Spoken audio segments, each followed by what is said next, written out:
Ordinarily, the sight of a man's backside hanging out of his trousers whilst the oblivious owner is wrestling with a fruit machine is something I can take or leave.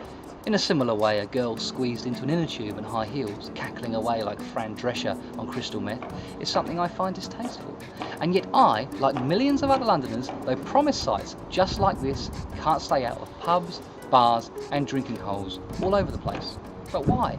We know the drinks are overpriced and the complimentary peanuts are as germ-free as a handful of Pete phlegm. But we're like moths to light. In the late 1800s, a retired boxer recognised this fact and he bought a pub out in Limehouse in Tower Hamlets. And pretty soon word spread amongst the docks, throughout the sailors and stevedores, that this place was the pub to be at because this guy could tell a joke and a story with the best of it. And over the years that followed, after being thrown around on the waves, seamen would flock to this pub, and along with their bizarre and exotic venereal diseases, they brought with them treasures and trophies from their travels around the globe. An 800-year-old Chinese antique, a Ming vase, shark's teeth, a two-headed calf were just some of the things that got displayed in this guy's pub. Over time, this establishment developed a reputation as a museum. Socialites, royalty, celebrities and the common man on the street would stream into this place and see objects they never could have seen before, far beyond the reaches of the Thames. When he died in 1932, Charlie Brown, the landlord, had the largest funeral of the early 20th century. 16,000 people turned out to see the King of Limehouse laid to rest. Although this number was later overtaken following the death of a chubby, bald alcoholic with a particular skill for slagging off Nazis with witty one-liners. Today, Charlie Brown is remembered thanks to a roundabout named in his honour in Ilford. Some tell tales, others rhyme, but I sing songs from the howling sea.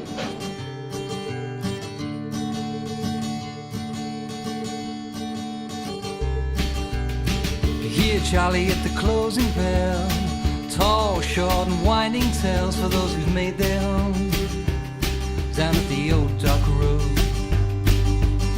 They tell you stories that he's told before, fleeting moments in a floating world, but they don't get old down at the West Dock Road.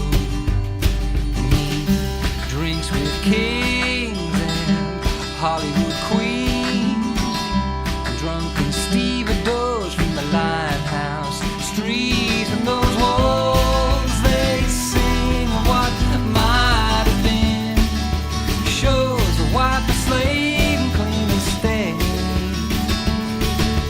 ties that change and bring life again, sails that catch the wind and chase the sun, down in with Charlie Brown.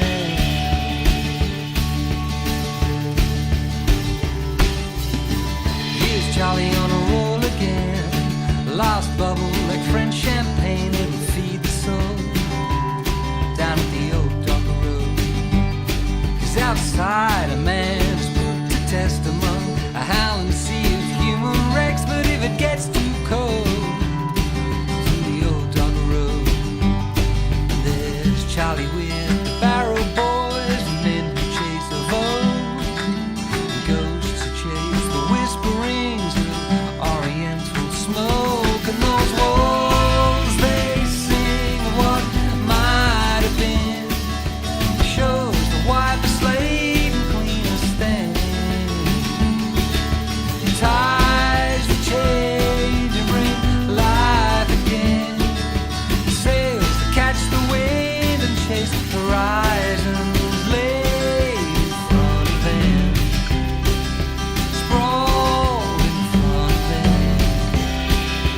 Leave the middle one plug that rings for them, Regent stocks that cling to them like skin, and those walls they sing what might have been, shows the wipe the slate and clean the stain,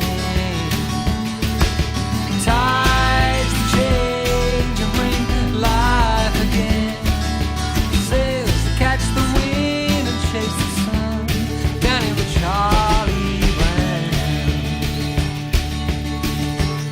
down here with Charlie Brown, down here with Charlie.